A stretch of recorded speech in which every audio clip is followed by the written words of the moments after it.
দুটো কারণের জন্য, ওই পাতাল থেকে শিব ঠাকুরকে টেনে তোলার জন্য যে শক্তি ক্ষয় হলো রাবণের, এই দুটো কারণে তিনি অকালে বিনাশ হয়ে গেল। তাহলে আজকে সেই কংস দেবকীর চুলের মুঠি ধরে টেনে নামাচ্ছে, ভাবছে না रहेगी बांस और ना बजेगी बांसुरी, মেরে ফেলবো। আর অমনি বসুদেব বলে উঠলেন, মহারাজ আপনি আমার স্ত্রীকে মারবেন না মহারাজ, আমার স্ত্রীকে মারবেন না মহারাজ, আমি কথা দিচ্ছি আমাদের অষ্টম সন্তান যদি আপনার মৃত্যুর কারণ হয়, তাহলে যেদিন ছেলেটা জন্মগ্রহণ করবে সেই দিন ছেলেটাকে আপনার হাতে তুলে দেব। যেদিন জন্মগ্রহণ করবে সেই দিন আপনার হাতে তুলে দেব, আপনি তাকে মারবেন, কিন্তু আপনি আমার স্ত্রীকে মারবেন না মহারাজ। কংস বলে উঠল, এই যে তুমি কি ভেবেছ আমি এত বোকা? হ্যাঁ, তোমার প্রথম সন্তান যদি আমার মৃত্যুর কারণ হয়, বলে আমার প্রথম সন্তান যেদিন জন্ম নেবে সেই দিন আপনার হাতে তুলে দেব। তোমার দ্বিতীয় সন্তান বলে দ্বিতীয় সন্তানকেও দেব, তোমার তৃতীয় বলে তৃতীয়, চতুর্থ, পঞ্চম, ষষ্ঠ, সপ্তম, অষ্টম, এই 8টা ছেলে যেদিন যেদিন জন্ম নেবে আমি আপনাকে সেই দিনই হাতে তুলে দেব, আপনি মারবেন, কিন্তু আপনি আমার স্ত্রীকে মারবেন না। কংস মনে মনে চিন্তা করলো, ঠিক আছে যদি 8টা ছেলেকে মেরে ফেলি তাহলে বসুদেব আর দেবকীকে মারবার দরকার হবে না, ঠিক আছে। কিন্তু যতদিন 8টা সন্তান না হচ্ছে ততদিন তোমাদের দুজনকে আমার কারাগারে থাকতে হবে, আমার কারাগারে থাকতে হবে। বসুদেব দেবকীকে টানতে টানতে অন্ধকার কারাগারে বন্দি করে দিলেন, বন্দি করে দিলেন। রাধে রাধে ভক্তিমতী মায়েরা, সেই কারাগার, অন্ধকার কারাগারে অকথ্য অত্যাচার করে, আর সেই অত্যাচারে অত্যাচারিত হয়ে বসুদেব দেবকী ভগবানকে ডাকে, কথা নারায়ণ শ্রী মধুসূদন দিনের দয়াল দীনবন্ধু,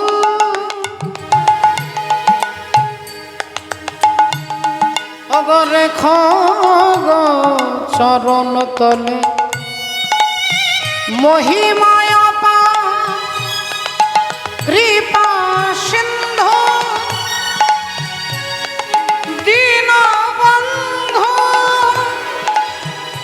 দীনবন্ধু কথা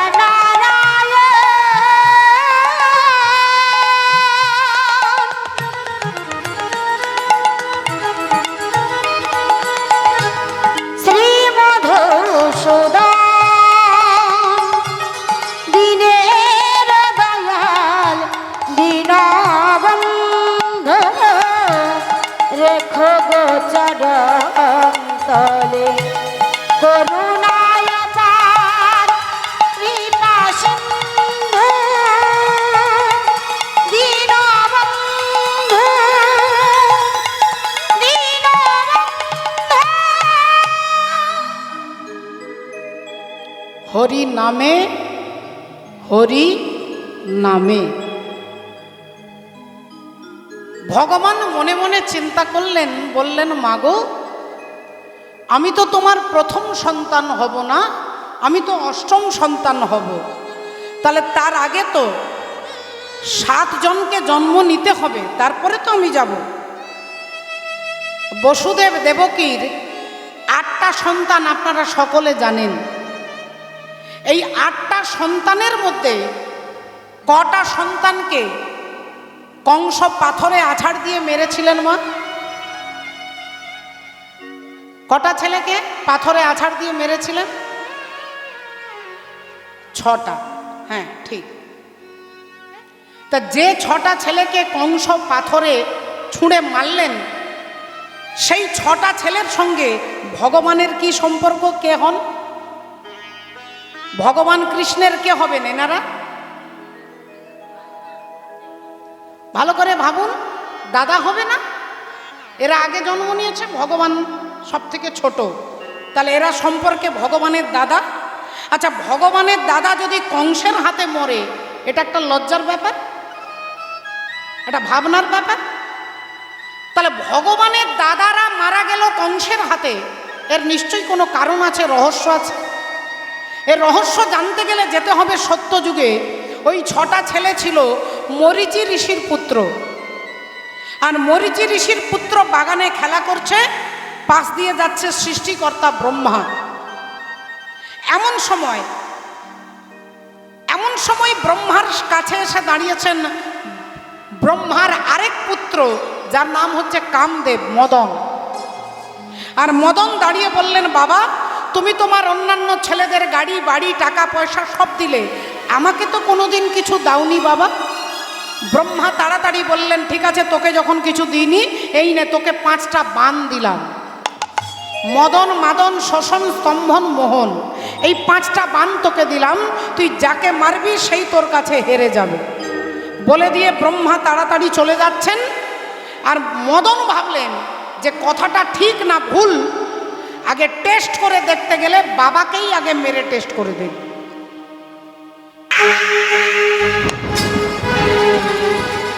আর যেই বাবাকে বান মারলেন, মদনের বানে ব্রহ্মা জর্জরিত হয়ে গেলেন। দেখতে পেলেন নিজ কন্যা সন্ধ্যা, সন্ধ্যাকে আলিঙ্গন করবার জন্য ছুটছেন ব্রহ্মা।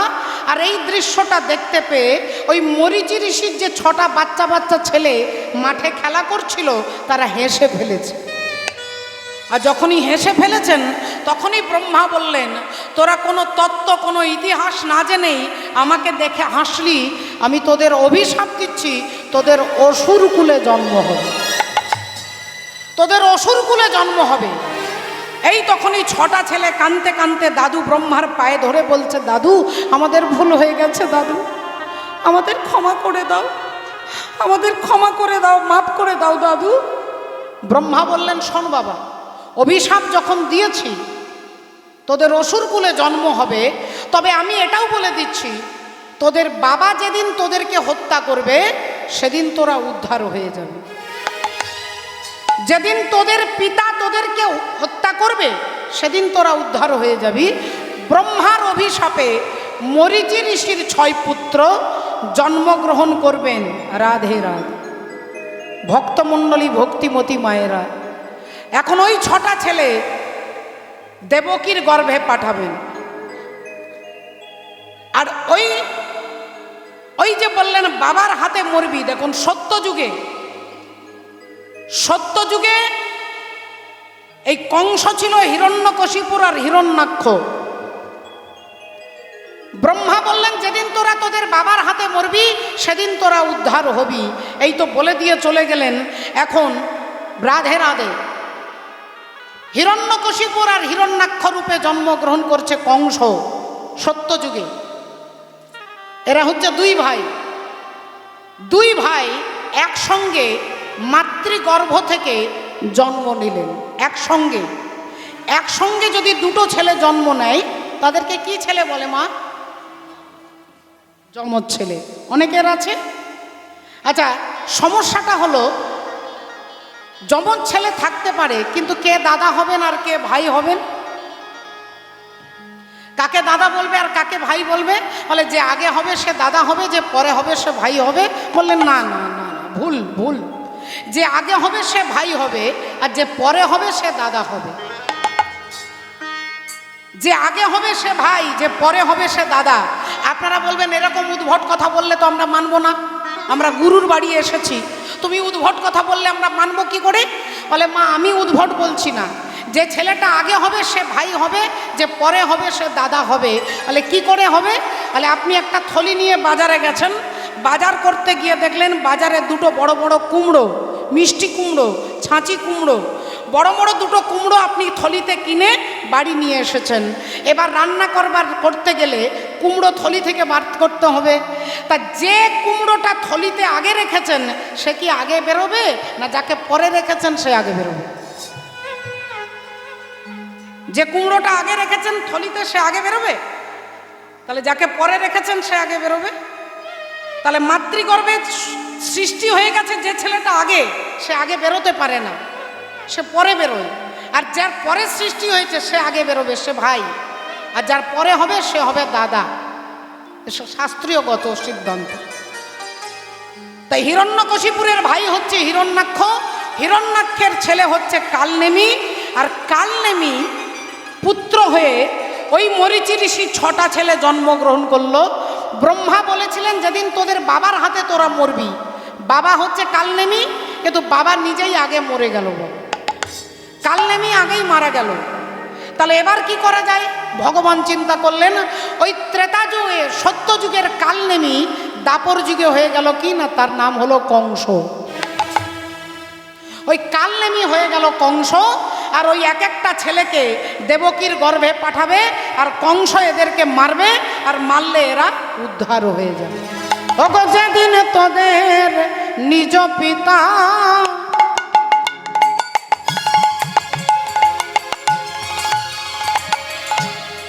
নিজের হাতেতে বাঁধিবে, ওরে যেদিন তোদের নিজ পিতা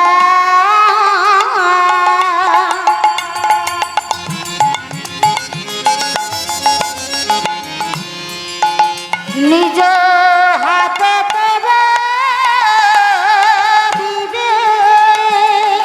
আরে সেদিন তোরা অসুর কুল হইতে উদ্ধার পাইবে। আর সেদিন তোরা ওগো সেদিন তোরা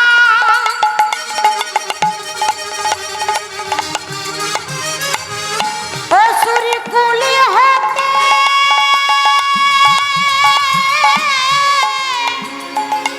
উদ্ধার পাইবে।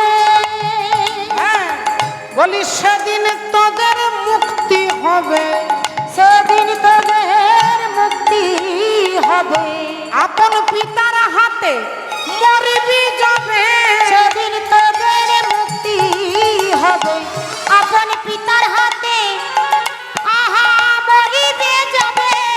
সেদিন তোদের মুক্তি হবে, পিতার হাতে মরিবি যাবে। আহা সেদিন তোদের মুক্তি হবে, আপন পিতার হাতে মরিবি যাবে। আহা সেদিন তোদের মুক্তি হবে, আপন পিতার হাতে মরিবি যাবে। সেদিন তোদের মুক্তি হবে, আপন পিতার হাতে মরিবি যাবে। সেদিন তোদের মুক্তি হবে। ওই 6টা ছেলেকে একটা একটা করে দেবকীর গর্ভে পাঠাবেন, আর কংস এক একটা ছেলেকে পাথরে আছাড় দিয়ে মারলে তারা আবার উদ্ধার হয়ে সিদ্ধ লোকে চলে যাবে। এই 6টা ছেলেকে কংস আছাড় দিয়ে মারলেন। এবার 7ম সন্তান দাদা বলরাম। দাদা বলরাম তিনি 7ম সন্তান রূপে আসছেন। কিছুদিনের জন্য দেবকীর গর্ভে এলেন, তারপরে চলে গেলেন রোহিণীর গর্ভে। কংস খবর পেল যে 7 নম্বর ছেলেটা গর্ভপাত হয়ে গেছে, তাহলে আমাকে আর মারতে হলো না, সে নিজে নিজেই মরে গেছে। কিন্তু আপনারা বলবেন, দেবকীর গর্ভের সন্তান রোহিণীর গর্ভে গেল কি করে? আজ থেকে 5000 বছর আগে। আজকের বিজ্ঞান, আজকের সায়েন্স, আজকের ডাক্তারবাবু একটা মায়ের গর্ভের সন্তান আরেকটা মায়ের গর্ভে পালিত হচ্ছে, সারগেট মাদার বলা হয়। স্যারোগেসি পদ্ধতিতে জন্মগ্রহণ করছে। 5000 বছর আগে সেই বিজ্ঞানের আজকে সেটা অ্যাপ্লাই করছে। 5000 বছর আগে অন্ধ ধৃতরাষ্ট্র সঞ্জয়কে বলছে, কুরুক্ষেত্রের যুদ্ধে কি হচ্ছে কি না হচ্ছে তুমি দেখে আমাকে বলো। সঞ্জয় দিব্য দৃষ্টিতে 4 দেওয়ালের ভেতরে থেকে ওই হরিয়ানার কুরুক্ষেত্রের মাঠে যা হচ্ছে এখান থেকে দেখে দেখে তাই বর্ণনা করছে। দূর থেকে দর্শন করে বলছে আজকে ঘরে ঘরে দূরদর্শন, টিভি টিভি আবিষ্কার হলো কোথা থেকে? ভালো করে দেখুন, যা আছে ভারতে তাই আছে মহাভারতে, আর যেটা মহাভারতে নেই সেটা ভারতেও খুঁজলে পাবেন না। মহাভারতকে পঞ্চম বেদ বলা হয়। 4টে বেদ আমরা জানি, 5 নাম্বার বেদ হচ্ছে মহাভারত। হরি বল। ভক্তমণ্ডলী, ভক্তিমতী মায়েরা, এইবার 7 নাম্বার ছেলেটা যখনই চলে গেল, কংস খবর পেল 7 নাম্বার ছেলে মারা গেছে, তাহলে এবার সিকিউরিটি গার্ড আরো বেড়ে গেল। মোটা মোটা লোহার চেন দিয়ে বসুদেব দেবকীকে বেঁধে দেওয়া হলো। বসুদেব দেবকীকে বেঁধে দেওয়া হলো। রাধে রাধে। এবার কংস ভাবছে টেনশন আরো বেড়ে যাচ্ছে, প্রেশার আরো বেড়ে যাচ্ছে, কারণ এই ছেলেটাকে মারতে পারলে তবে আমি টেনশন মুক্ত হব, তবে টেনশন মুক্ত হব। রাধে রাধে। আর ভগবান সব সময় কার পাশে থাকে মা? বলে ভক্তের পাশে থাকে। দুর্যোধন দাদু ভীষ্মদেবকে বলছে যে তোমার বাবা তোমাকে আশীর্বাদ করেছে, তোমার ইচ্ছা মৃত্যু হবে, তা তুমি এক কাজ করো না দাদু, তুমি আমাকে একটা আশীর্বাদ দাও না। তা দাদু বলল ঠিক আছে, তাহলে এক কাজ করো, আজ রাত্রিবেলায় তোমার স্ত্রী ভানুমতিকে স্নান টান করে শুদ্ধ বস্ত্র পরে আমার ঘরে আসতে বলবে, আমি এমন একটা আশীর্বাদ দেব যে আশীর্বাদ আজ পর্যন্ত কাউকে দিইনি। এখন বলে দিলেন, আর এই কথাটা ভগবান অন্তর্যামী তিনি শুনতে পেলেন। এদিকে দুর্যোধন তার স্ত্রীকে এসে বলছে যে দাদু তোমাকে ডেকেছে, রাত্রিবেলায় ভোরবেলায় তুমি যাবে, তোমাকে এমন একটা আশীর্বাদ করবে যে আশীর্বাদটা দিলে আমি কোনোদিন মরব না, তুমি কখনো বিধবা হবে না। তা ভানুমতিও অপেক্ষায় আছে, কখন ভোর হবে আমি স্নান করে যাব।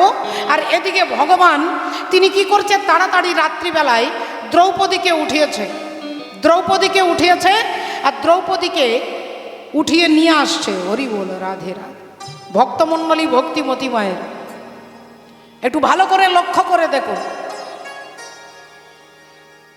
এদিকে পঞ্চপাণ্ডব বসেছে, 5 ভাই আজকে অঙ্ক কষে দেখছে যে কুরুক্ষেত্রের যুদ্ধে কে জিতবে কে হারবে। তা 5 ভাইয়ের মধ্যে সবথেকে ছোট ভাই সহদেব, তিনি হচ্ছে বিশাল বড় জ্যোতিষ। তিনি অঙ্ক গণনা করে দেখছে যে কালকের যুদ্ধে আমরা সবাই মারা যাব। তা সহদেব বলছে তাহলে আগামীকাল আমরা 5 ভাই মারা যাব। এই কথাটা শুনে দ্রৌপদী কাঁদতে কাঁদতে ভগবান কৃষ্ণের কাছে এসেছে। কৃষ্ণ, কৃষ্ণ, সর্বনাশ হয়ে গেছে, কৃষ্ণ আমার সর্বনাশ হয়ে গেছে, কৃষ্ণ সর্বনাশ। ভগবান বললেন কি হয়েছে, কি ব্যাপার?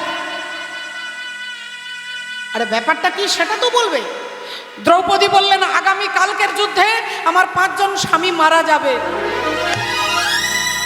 ভগবান শুনে হাসছেন। দ্রৌপদী বলছে তোমার বন্ধু তোমার সখা অর্জুন, আর সে আগামী কাল মারা যাবে, তুমি শুনেও তা হাসছো। বলি তুমি কি পাথর হয়ে গেছো? তুমি কি পাষাণ? কৃষ্ণ, আমার 5টা স্বামী আগামী কালকে মারা যাবে, আমি আগামীকাল বিধবা হয়ে যাব, আমার এত বড় জীবনে দুর্ঘটনা ঘটবে, আর তুমি দাঁড়িয়ে দাঁড়িয়ে শুনছো, তুমি চুপচাপ হাসছো। ভগবান বললেন আরে বাবা, যে পৃথিবীতে এসেছে তাদের সবাইকে একদিন মরতে হবে। হরি বল। যে আসে সেই মারা যায়, এটাই তো নিয়ম। না না, তুমি কোনো একটা উপায় করো, আমি কালকে বিধবা হতে চাই না, আমার স্বামীদেরকে তুমি রক্ষা করো, কৃষ্ণ রক্ষা করো। তা ভগবান বলেন ঠিক আছে ঠিক আছে ঠিক আছে, আমি তোমাকে কথা দিচ্ছি আগামীকাল তুমি বিধবা হবে না। আগামীকাল তুমি বিধবা হতে চাও না? বলে না, আমিও তোমাকে কথা দিচ্ছি তুমি বিধবা হবে না। দ্রৌপদী একটু আনন্দ পেয়েছে। ভগবান বললেন এক কাজ করো, কালকে যদি বিধবা হতে না চাও তাহলে আজকের রাত্রিবেলায় তুমি সুইসাইড করো। তুমি যদি আগে মরে যাও তাহলে আর বিধবা হওয়ার কোনো ভয় নেই। দ্রৌপদী বলছে তুমি আমার সঙ্গে ইয়ার্কি করছো? ঠিক আছে, আমি আজকেই মরবো, এক্ষুনি মরবো। ভগবান দাঁড়িয়ে আছে চুপ করে, আর দ্রৌপদী আগুন জ্বালিয়ে চিতা সাজিয়ে আগুনে ঝাঁপ দিতে যাবে। ভগবান বললেন দাঁড়াও, আমার এই আঁচলটা ধরো, আঁচলটা ধরো। দ্রৌপদী আঁচলটা ধরেছে, বললেন আগুনে ঝাঁপ দেওয়ার আগে আগুনটাকে 7 বার পরিক্রমণ করো হরিনাম করতে করতে। এখন দ্রৌপদী হরিনাম করে করে ঘুরছে, আর ভগবানও তার পেছনে পেছনে ঘুরছে। এখন ঘুরতে ঘুরতে ঘুরতে ভগবান একটা জায়গায় দাঁড়িয়ে গেছে, আর দ্রৌপদী ঘুরে এসে ভগবানের পেছনে দাঁড়িয়ে গেছে। এইবার ভগবান সোজা যাচ্ছে, দ্রৌপদীকে নিয়ে যাচ্ছে সেই দাদু ভীষ্মদেবের ঘরের কাছে। দাদু তখন চোখ বন্ধ করে ধ্যানের মধ্যে বসে আছে। ভগবান বলছেন দ্রৌপদী তুমি এক কাজ করো, চুপি চুপি গিয়ে তোমার দাদুকে প্রণাম করবে, তোমার দাদু তোমাকে একটা আশীর্বাদ করবে, আর সেই আশীর্বাদটা নিয়ে তুমি চলে আসবে, কোনো কথা বলবে না। এখন দ্রৌপদী ভেতরে গেছে, দেখছে দাদু বসে আছেন চোখ বন্ধ করে, টিমটিম করে একটা প্রদীপ জ্বলছে। দ্রৌপদী যেই চুপি চুপি প্রণাম করেছেন, ভীষ্মদেব ভাবছেন তাহলে দুর্যোধন তার স্ত্রীকে পাঠিয়ে দিয়েছে, দুর্যোধন তার স্ত্রীকে পাঠিয়ে দিয়েছে ভানুমতিকে। এখন ভানুমতি মনে করে দ্রৌপদীর মাথায় হাত রেখে আশীর্বাদ করে বলছে অখণ্ড সৌভাগ্যবতী ভব, অখণ্ড সৌভাগ্যবতী ভব, তোমার সিথির সিঁদুর অক্ষয় অমর হোক। আর এটা সতী নারীর পক্ষে সব থেকে গুরুত্বপূর্ণ আশীর্বাদ, তাই তোমার একটা সতী নারী, তার সব থেকে বড় অলংকার হচ্ছে সিঁদুর। এটা আপনারা সবাই জানেন, মানেন, কিন্তু এখন দুর্ভাগ্য, এখনকার মায়েদের বিয়ে হলে ওই নবদ্বীপ রোড ছেড়ে দিয়ে মা বীরভূম রোডে সিঁদুর পড়ে। হরি বল, হরি বল, হরে। এখন আশীর্বাদ করছে অখণ্ড সৌভাগ্য, যেই বলেছে দ্রৌপদীর মুখ দিয়ে বেরিয়ে গেছে ও দাদু তবে জানো তাই হয়। আর যেই বলেছে তাই হয়, ভীষ্মদেব চোখ খুলে বলছে একই দ্রৌপদী তুমি এসেছো কেন? আমি তো তোমাকে ডাকিনি, আমি ডেকেছি ভানুমতিকে। তুমি কি করে জানলে আমার ঘরে আসতে হবে? তুমি কি করে জানলে এই টাইমে আসতে হবে? তুমি কি করে জানলে এইখানে আসতে হবে? দ্রৌপদী তো কিছু জানে না, বলে আমি কিছু জানি না, আমি কিছু জানি না, আমি কিছু জানি না, আমি কিছু জানি না, আমি কিছু জানি না। বলে আরেকজনে জানে গো আমি কিছু, আরেকজন জানে গো আমি কিছু জানি না, আরেকজন জানে গো আমি কিছু জানি না গো, আরেকজন জানে আমি কিছু জানি না গো, আরেকজন জানে গো আমি কিছু জানি না গো, আরেকজন জানে না, না আমি কিছু জানি না, আমি কিছু জানি না, আমি কিছু জানি না। আরেকজন কে সে? কোথায় সে? না তোমার ঘরের বাইরে দাঁড়িয়ে আছে। ভীষ্মদেব পাগলের মতো ছুটতে ছুটতে ছুটতে এসে দরজার সামনে দাঁড়িয়েছে, যেই অমনি দেখছে পরব্রহ্ম ভগবান শ্রীহরি।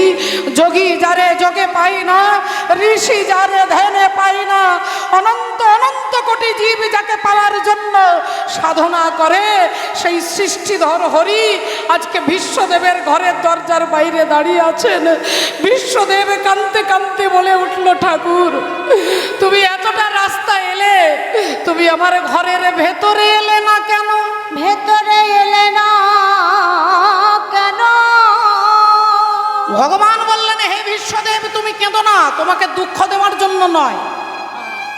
তোমার ঘরের দরজার বাইরে দাঁড়িয়ে জগতের জীবকে দেখিয়ে দিলাম যে একা ভীষ্মদেবের ঘরের দরজার বাইরে নয়, অনন্ত কোটি ব্রহ্মাণ্ডে যত জীব আছে আমি সবার ঘরের দরজার বাইরে দাঁড়িয়ে থাকি, সকলের ঘরের দরজার বাইরে দাঁড়িয়ে থাকি, কিন্তু আমায় ডাকার মতো কেউ ডাকে না, আমায় ডাকার মতো কেউ ডাকে না, ডাকার মতো কেউ ডাকে না।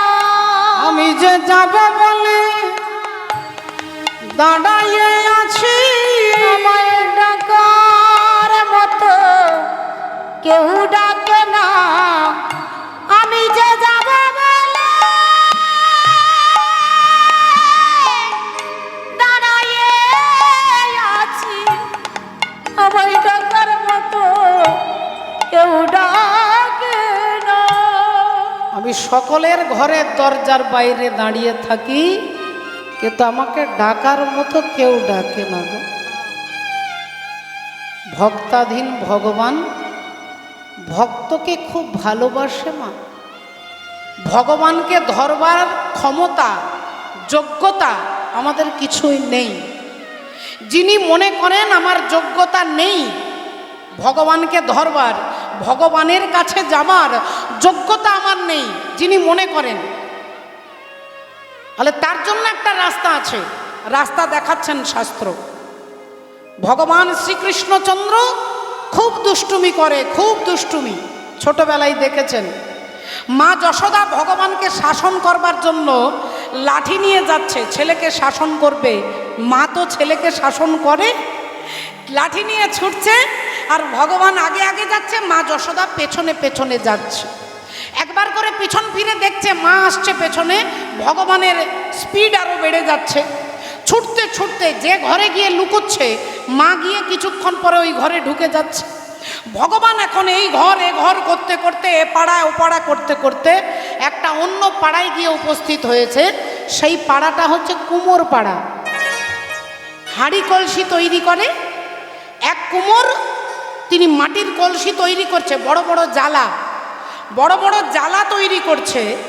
ভগবান গিয়ে কুমোরকে বলছে, এই যে ও কুমোর ভাই, এই যে আমাকে একটু লুকিয়ে দাও না, আমার মা পেছনে আসছে আমাকে মারবে বলে, তুমি আমাকে একটু লুকিয়ে দাও না। কুমোর বললেন, তোমাকে কোথায় লুকাবো, এখানে তো কিছু নেই, হাঁড়ি কলসি আছে। বললেন, ওই বড় কলসিটার ভেতরে আমি ঢুকে যাচ্ছি, তুমি আমাকে চাপা দিয়ে দাও, মা যখন পেরিয়ে যাবে তারপরে তুমি আমাকে তুলে দেবে। এখন বড় মাটির কলসির ভেতরে ভগবানকে লুকিয়ে দিয়ে কলসিটার ওপরে কুমোর বসে আছে। মা খুঁজতে খুঁজতে খুঁজতে খুঁজতে চারিদিকে তাকাতে গিয়ে ওখানটা পেরিয়ে চলে গেছে। আর যেই পেরিয়ে চলে গেছে, ভগবান অমনি বলছে, অমনি ভগবান বলছেন, এই যে কুমোর ভাই, আরে আমাকে বার করো। কুমোর চুপ করে বসে আছে। আরে কি মুশকিল, আমাকে বার করো। কুমোর চুপ করে আছে। ভগবান বললেন, তুমি জানো না আমি ভগবান, আমি সাক্ষাৎ নারায়ণ, আমি গিরিধারী গোপাল, আমাকে বার করো, নইলে কিন্তু তোমার ভালো হবে না। তা কুমোর বললেন, তুমি যদি গিরিধারী গোপাল, তুমি যদি সাক্ষাৎ নারায়ণ, মাত্র 7 বছর বয়সে গিরি গোবর্ধন ধারণ করেছো, তা তুমি নিজে বেরিয়ে আসতে পারছো না? ভগবান বললেন, আরে এটা লীলার মর্যাদা নষ্ট হয়ে যাবে, তুমি আমাকে বার করো। ভগবানের বারবার বলছে, কুমোর চুপ করে আছে। এবার ভগবান একটু মিষ্টি করে বলছে, দেখো কুমোর, তুমি যদি আমাকে বার করে দাও, তোমাকে আমি উদ্ধার করে দেবো। তা কুমোর বললেন যে ঠিক আছে, তুমি যখন আমাকে উদ্ধার করে দেবে, তুমি আমাকে উদ্ধার করে দেবে, তবে এক কাজ করো, 10 বছর আগে আমি বিয়ে করেছি, আমি যদি একা উদ্ধার হয়ে যাই, আমার স্ত্রী গন্ডগোল করবে না? আমার স্ত্রীকেও উদ্ধার করতে হবে। তা ভগবান বললেন, ঠিক আছে, তোমার স্ত্রীকে উদ্ধার করে দেবো, এখন আমাকে বার করে দাও। কুমোর বললেন, দাঁড়াও একটু ভেবে দেখি, শুধু আমাদের দুজনকে পার করলে তো হবে না, আমার বাবা মা আছে, আমার বাবা মা কি বলবে? আমরা উদ্ধার হয়ে গেলাম স্বামী স্ত্রী। তা ভগবান বললেন, তোমার বাবাকে উদ্ধার করব, তোমার মাকে উদ্ধার করব, এবার তুলে দাও। কুমোর বললেন, আরেকটা সমস্যা আছে, আমার বাবা মাকে যদি উদ্ধার করি, আমার স্ত্রী আবার কোর্টে যেতে পারে, সে বলবে যে আমার বাবা মায়ের কথা বললে না কেন। আমার শ্বশুর শাশুড়ি বলে, তোমার 14 পুরুষকে উদ্ধার করে দেবো, আমাকে তুলে দাও, আমার 14 পুরুষকে উদ্ধার করে দেবো, তুমি কোনো রকমে তুলে দাও। এখন যেই এ কথা বলেছে, কুমোর কলসিটা তুলেছে, আর অমনি ভগবান বেরিয়ে আসছে, আর এদিকে মা যশোদা আসছে ফিরে ফিরে যেই আসছে, কুমোর ইশারা করছে, এদিকে এদিকে এদিকে, মা যশোদা এখানে চলে এসেছে। আর অমনি কলসিটা যেই তুলেছে, ভগবানের হাতটা ধরে মা যশোদার হাতে ধরিয়ে দিয়েছে।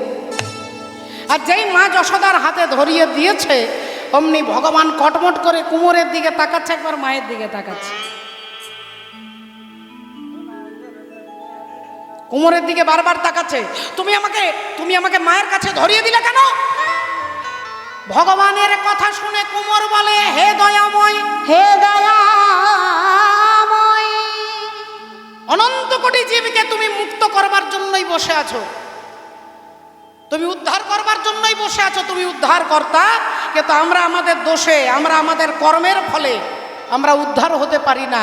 তাই সেই কর্মের ফলে যদি উদ্ধার হতে না পারি, কি করলাম?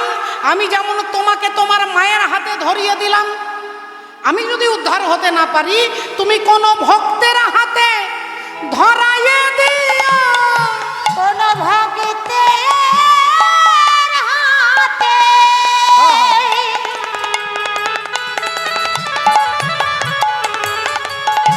আমায় ধরাইয়ে দিও, ভক্তের হাতে আমায় ধরাইয়ে দিও। ওগো আমি আর তো কিছু চাই না গো, কোন ভক্তের হাতে ধরাইয়ে দিও, আর তো কিছু আমি চাই না গো, ভক্তের হাতে ধরাইয়ে দিও। আর তো কিছু চাহি না গো, আমায় ভক্তের হাতে ধরাইয়ে দিও। আর তো কিছু চাহি না গো, ভক্তের হাতে ধরাইয়ে দিও। আর তো কিছু চাহি না গো, আমায় ভক্তের হাতে ধরাইয়ে দিও। আর তো কিছু চাহি না গো। ভক্তের হাতে ধরাইয়ে দিও। তুমি আমাকে ভক্তের হাতে ধরিয়ে দিও, ভক্তের হাতে ধরিয়ে দিলে আমি উদ্ধার হয়ে যাব। ভক্তিমতী মায়েরা তা একবার সবাই মিলে বলুন, বলো বাঁকে বিহারী লাল কি জয়। জয় রাধে। हरे कृष्ण। नागर नंद जी लाल, नागर नंद जी लाला, रास रमनता मारो नथड़ी कोवाड़ी है। हाथे ताली।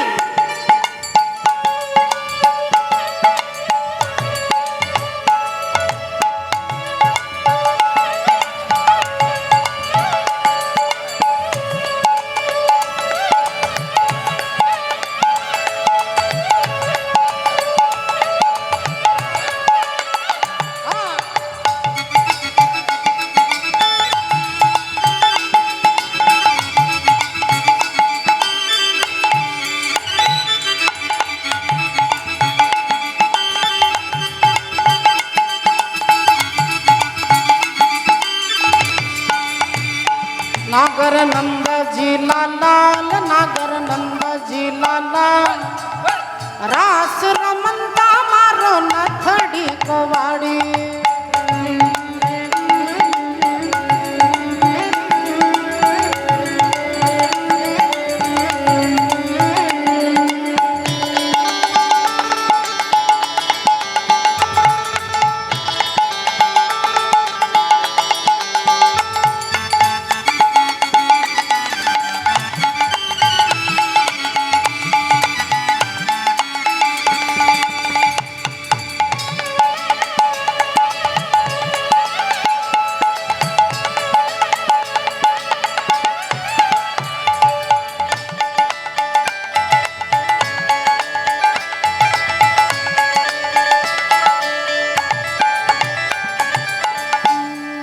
ও মা,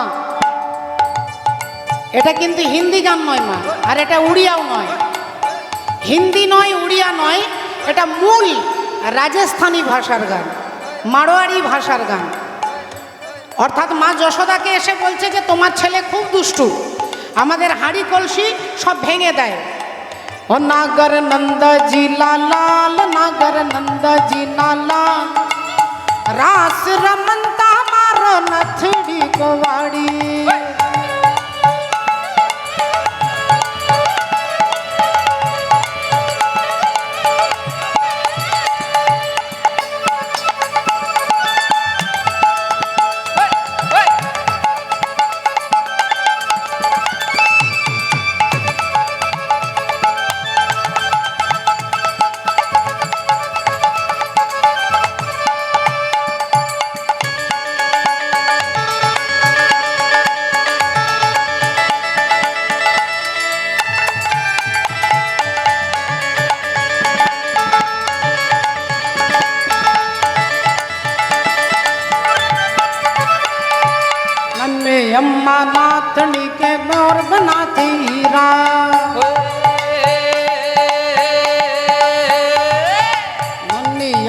नाथनी के मोड़ बना जीरा अरे नन्ही अम्मी नाथनी के मोड़ बना हीरा नाथनी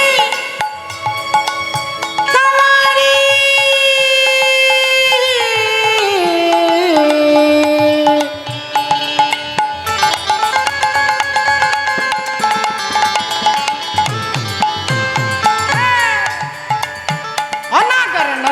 जी लाल नागर नंद जी लाल रास रमंदा मारो नथड़ी कवाड़ी नागर नंद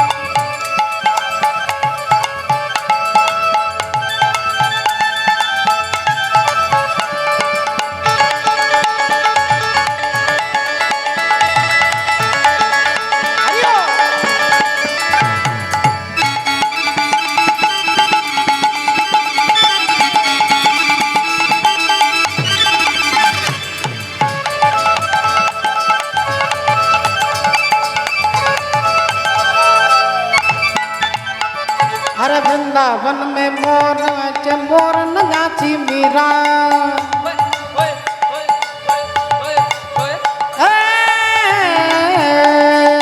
वृंदावन की कुंज गली में बोले गानी मीरा अरे वृंदावन की कुंज गली में बोले गानी मीरा मीरा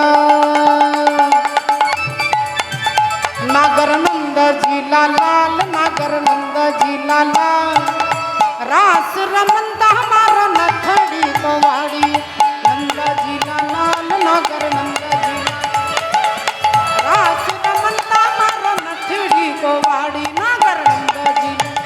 नागर नंद जी लाल रास रमंदा हमारा नथड़ी कवाड़ी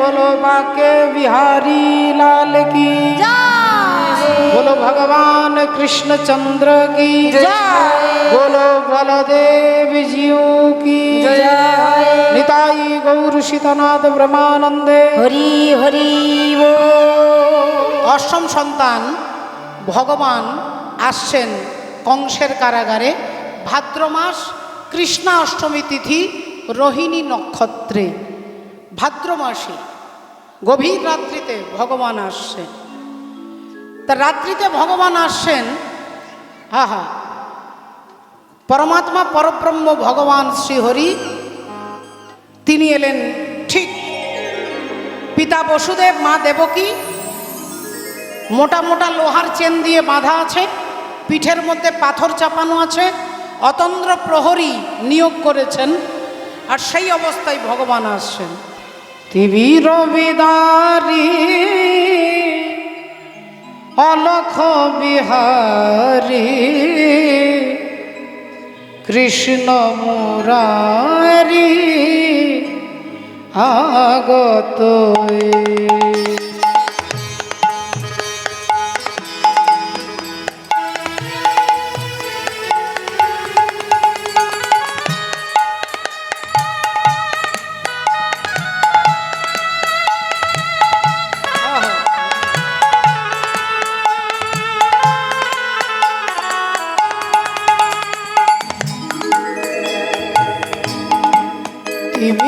বিদারি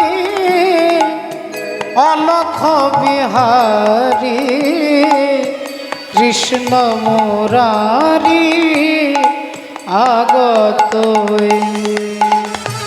প্রেমের বিদারে অলখ বিহারে কৃষ্ণ মুরারি আগত টুটি লয়া গল নিখিল পাগল টুটিল গল নিখিল পাগল সর্বসহা আজি সর্বজয়ী তিবির বিদারি অলখ বিহারী কৃষ্ণ মুরারি আগত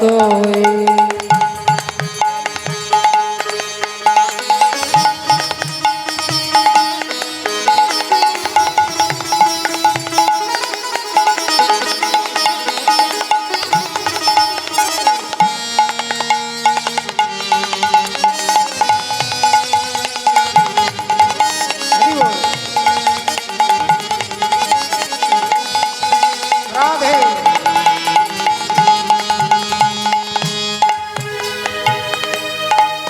বহিছে উজান অশ্রু যমুনাই হৃদি বৃন্দাবনে আনন্দ ডাকে ভগ বসুধা যশোদার স্নেহদার থলায় কাল রাখাল নাচে থই তথই তিবির বিদারি অলখ বিহারী কৃষ্ণ মুরারি আগত কৃষ্ণ মুরারি কৃষ্ণ হরি বল কৃষ্ণ মুরারি আগত এলেন কারাগারে ভগবান শ্রীহরি মাথায় করে বসুদেব পৌঁছে দিলেন মা যশোদার কাছে আর কন্যা সন্তানকে নিয়ে এলেন ভক্তিমতী মায়েরা দুষ্টু কংস খবর পেলেন অষ্টম সন্তান জন্ম নিয়েছে যখনই আছাড় দিয়ে মারতে গেলেন অমনি বললেন তোমারে বধিবে যে গোকুলে বাড়িছে সে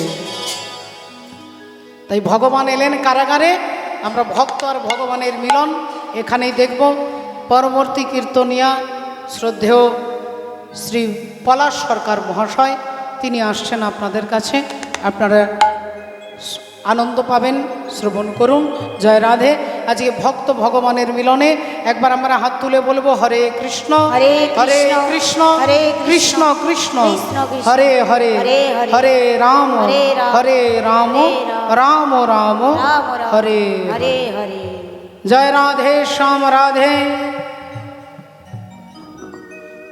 वृंदावन जाऊंगी सखी वृंदावन जाऊंगी ओ मेरे उठे बिरह की पीर सखी वृंदावन जाऊंगी मेरे उठे बिरह की पीर सखी वृंदावन जाऊंगी मेरे उठे बिरह की पीर सखी वृंदावन जाऊंगी वृंदावन जाऊंगी सखी वृंदावन जाऊंगी वृंदावन जाऊंगी सखी वृंदावन जाऊंगी मेरे उठे बिरह की पीर सखी दावन जाऊंगी मेरे उठे बिरह की पीर सखी वृंदावन जाऊंगी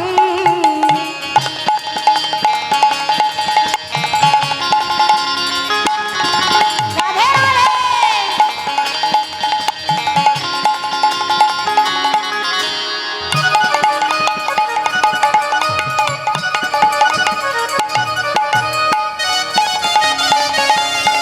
हरि बोल।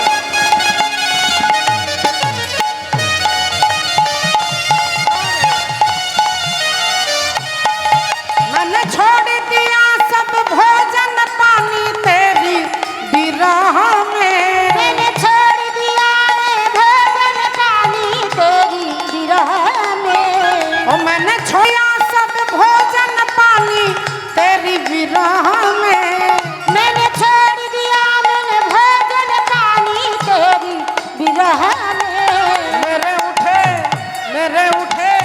मेरे उठे विरह की पीर सखी हरि जाऊंगी मेरे उठे बिरह की पीर सखी वृंदावन जाऊंगी हे राधे राधे राधे राधे राधे राधे राधे राधे राधे